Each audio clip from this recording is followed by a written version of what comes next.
Danwake is almost everyone's favorite, but have you ever thought about how the flour is made? Well, in today's video, I'm going to be sharing with you all how to make danwake from scratch. I'm going to start off with washing your guinea corn thoroughly with water and set it out in the sun to dry out completely. Once it dries out, you want to combine it with 1 cup of black-eyed beans and a mudu of dried cassava.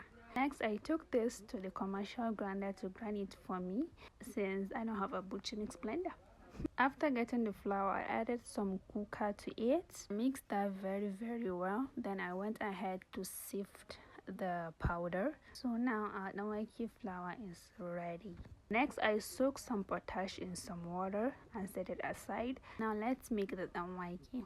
I added some of the flour into a large bowl and strained the potash water into it, and I mixed it until it forms a smooth paste consistency. Next, I boiled some water in a pot. Then I began to drop small portion of the paste into the boiling water.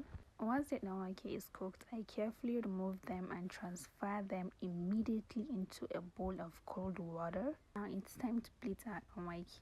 I used some lettuce, tomatoes, cucumbers, onion, hard-boiled egg, lemon, and drizzle some oil, then seasoning cubes and yach.